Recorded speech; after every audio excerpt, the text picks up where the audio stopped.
ರಾಜರತ್ನ ಅಪ್ಪು ಕಟ್ಟಾಭಿಮಾನಿ ಕರ್ನಾಟಕದ ನಂಬರ್ 1 ನಿರೂಪಕಿ ಅನುಶ್ರೀ ಸಪ್ತಪದಿ ತುಳಿಯುವ ಮೂಲಕ ಹೊಸ ಬಾಳಿಗೆ ಕಾಲಿಟ್ಟಿದ್ದಾರೆ. ಪುನೀತ ಪರ್ವದಿಂದ ಅಪ್ಪು ಮೂಲಕವೇ ಪರಿಚಯವಾದ ರೋಷನ್ ಜೊತೆ ವೈವಾಹಿಕ ಜೀವನಕ್ಕೆ ಅಡಿ ಇಟ್ಟಿದ್ದಾರೆ ಅನುಶ್ರೀ. ಹಾಗಾದ್ರೆ ಇವರ ಲವ್ ಸ್ಟೋರಿ ಅಂತದ್ದು ಯಾರೆಲ್ಲ ಬಂದು ಆಶೀರ್ವದಿಸಿದ್ರು, ಮದುವೆ ಎಷ್ಟು ಅರ್ಥಪೂರ್ಣವಾಗಿ ಆಗಿತ್ತು, ಆ ಕುರಿತಾದಂಥ ಕಲರ್ಫುಲ್ ಸ್ಟೋರಿ ನಿಮಗಾಗಿ ಕಾಯ್ತಿದೆ. Have a look. ರೋಷನ್ ಜೊತೆ ಅನುಶ್ರೀ ಸಪ್ತಪದಿ ಹೊಸ ಮನ್ವಂತರ. ಪುನೀತ ಪರ್ವ ಅಪ್ಪು ಮೂಲಕವೇ ರೋಷನ್ ಪರಿಚಯ.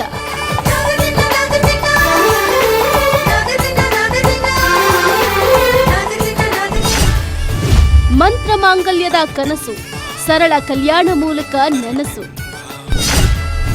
ಅಪ್ಪು ಭಾವಚಿತ್ರ, ಶಿವಣ್ಣ ರಚ್ಚು ಸೇರಿ ಇಡೀ ಚಿತ್ರರಂಗ ಸಾಕ್ಷಿ. ಕರ್ನಾಟಕದ ನಂಬರ್ 1 ಆಂಕರ್ ಅನುಶ್ರೀ ಕೂರ್ಗ್ ಮೂಲದ ಉದ್ಯಮಿ ರೋಷನ್ ಜೊತೆ ಸಪ್ತಪದಿ ತುಳಿಯೋ ಮೂಲಕ ಇಂದು ವೈವಾಹಿಕ ಜೀವನಕ್ಕೆ ಕಾಲಿಟ್ಟಿದ್ದಾರೆ. ಗೌರಿ ಗಣೇಶ ಹಬ್ಬದ ಈ ಸುಸಂದರ್ಭದಲ್ಲಿ ಗುರು ಹಿರಿಯರು ನಿಶ್ಚಯಿಸಿದ ಶುಭ ಮುಹೂರ್ತದಲ್ಲಿ ಸತಿಪತಿಯಾಗಿ ಹೊಸ ಇನ್ನಿಂಗ್ಸ್ ಅನ್ನ ಆರಂಭಿಸಿದ್ದಾರೆ. ಇಷ್ಟು ದಿನ ಒಂಟಿಯಾಗಿದ್ದ ಅನುಗೆ ಅನುಕ್ಷಣ ಜೊತೆಯಾಗಿರೋ ಪತಿರಾಯ ಈಕೆ ಬಾಳಿಗೆ ಬಂದಾಗಿದೆ.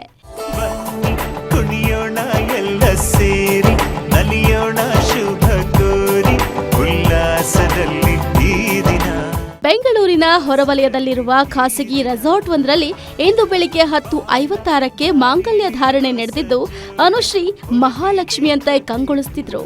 ಮದುವೆ ಕಳೆ ಆಕೆಯಲ್ಲಿ ಇತ್ತೀಚೆಗೆ ತುಂಬಿ ತುಳುಕಿತ್ತು. ಅಲ್ಲದೆ ಕುಟುಂಬಸ್ಥರು, ಆಪ್ತರು ಹಾಗೂ ಚಿತ್ರರಂಗದ ಗಣ್ಯರ ಜೊತೆ ಬಹಳ ಸರಳವಾಗಿ ಅರ್ಥಪೂರ್ಣವಾಗಿ ರೋಷನ್ ಕೈ ಹಿಡಿದ್ರು ಅನು. ಕನಸಿನ ಮುತ್ತು ತೂಗಿದೆ.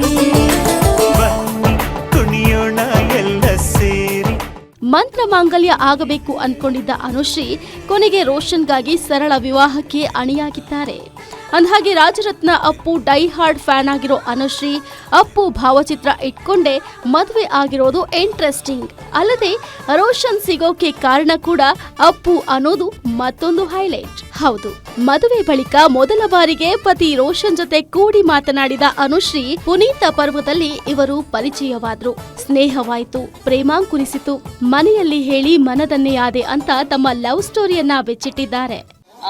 ಇವ್ರ ಹೆಸರು ರೋಷನ್ ರಾಮಮೂರ್ತಿ ಅಂತ ಹೇಳಿ ಕುಶಾಲ್ ನಗರದಲ್ಲಿ ಇರೋರು, ಬೆಂಗಳೂರಲ್ಲಿ ಕೆಲಸ ಮಾಡ್ತಾ ಇದ್ದಾರೆ. ಸಿಂಪಲ್ ಹುಡುಗ. ಈಗ ಈ ಹುಡುಗಿನ ಮದುವೆ ಆಗಿದ್ದಾರೆ. ಸೊ ಅವ್ರ ಥ್ರೂನೇ ಆಕ್ಚುಲಿ ಅಪ್ಪು ಸರ್ ಅವರ ಕಾರ್ಯಕ್ರಮದ ಮೂಲಕನೇ ನಾವು ಮೀಟ್ ಮಾಡಿದ್ದು ಪುನೀತ ಪರ್ವದಲ್ಲಿ. ಸೊ ಒಂದು ಲೆಕ್ಕದಲ್ಲಿ ಅಪ್ಪು ಸರೇ ನಮ್ಮನ್ನು ಸೇರಿಸಿದ್ದಾರೆ ಅಂತ ಅನ್ಕೊಂಡು. ಇನ್ನು ಶಿವಣ್ಣ, ಗೀತಕ್ಕ ದಂಪತಿ, ರಚಿತಾ ರಾಮ್, ಹಂಸಲೇಖ, ತರುಣ್ ಸುಧೀರ್ ದಂಪತಿ, ಲವ್ಲಿ ಸ್ಟಾರ್ ಪ್ರೇಮ್, ಶರಣ್, ಚೈತ್ರ ಆಚಾರ್, ಹಿರಿಯ ನಟಿ ತಾರಾ, ರಾಜ್ಬಿ ಶೆಟ್ಟಿ, ಶ್ವೇತಾ ಚಂಗಪ್ಪ, ಅರ್ಜುನ್ ಜನ್ಯ, ವಿಜಯ್ ರಾಘವೇಂದ್ರ, ಪ್ರೇಮ, ವಿಜಯ್ ಪ್ರಕಾಶ್, ರಾಜೇಶ್ ಕೃಷ್ಣನ್ ಸೇರಿದಂತೆ ಸಾಲು ಸಾಲು ಕಲಾವಿದರು ಹಾಗೂ ತಂತ್ರಜ್ಞರು ಬಂದು ನವ ವಧು ವರರಿಗೆ ಶುಭ ಕೋರಿದ್ರು. I think I've seen this person. Literally, Sabrimaligu ಬಂದಿದ್ರು. ಇವಾಗ ಹೇಳಿದ್ರು ಅಂತ ಶೇರ್ ಮಾಡಿದ್ರು. I think I've seen somewhere ನೋಡಿದ್ದೀನಿ. ಖುಷಿ ಆಯ್ತು ಆಕ್ಚುಲಿ. ಯಾಕಂದ್ರೆ ಏನ್ ವಿಶೇಷ ಅಂದ್ರೆ ನಾವೆಲ್ಲ ಸಂಸಾರನ ಸೆಲೆಬ್ರೇಟ್ ಮಾಡಿ ಆಮೇಲೆ ಸೆಲೆಬ್ರಿಟಿಗಳಾದ್ವಿ. ಅವಳು ಸೆಲೆಬ್ರಿಟಿ ಆಗ್ಬಿಟ್ಟು ಈಗ ಸಂಸಾರನ ಸೆಲೆಬ್ರೇಟ್ ಮಾಡ್ತಾವಳೆ. ಅವಳು ಒಳ್ಳೇದಾಗುತ್ತೆ. ಅವಳು ಜಾಣೆ ಇದ್ದಾಳೆ. ಅವಳಿದ್ದಷ್ಟು ದಿವಸನು ಎಲ್ಲ ಕಡೆ ಸಂತೋಷ, ಪ್ರೀತಿ, ಸ್ನೇಹ ಇತ್ತು. ಇವತ್ತು ಅದೇ ಇತ್ತು. ಕಂಗ್ರಾಚುಲೇಷನ್ಸ್ ಹೇಳ್ತೀನಿ. ಅನು ಅಂಡ್ ರೋಷನ್ ಇಬ್ರು ಒಂದು ವಂಡರ್ಫುಲ್ ಪೇರ್ ಮಾಡ್ತಾರೆ. ಅಂಡ್ ಅನುಗೆ ನಾವೇ ಯಾವಾಗ ರೇಗಿಸ್ತಾ ಇದ್ವಿ, ಅನು ನನ್ಗೆ ನಿನ್ಗೆ ಎಲ್ಲೋದ್ರು ಒಂದೇ ಕ್ವಶನ್, ಅದು ಯಾವಾಗ ಮದುವೆ, ನೇಷನ್ ವಾಂಟ್ಸ್ ಟು ನೋ ನಿಮ್ಮ ಮದುವೆ ತರ. ಸೊ ನನ್ ಲಾಸ್ಟ್ ಇಯರ್ ಆಯ್ತು. ಅಂಡ್ ಅನುಗೆ I am very happy for her mother.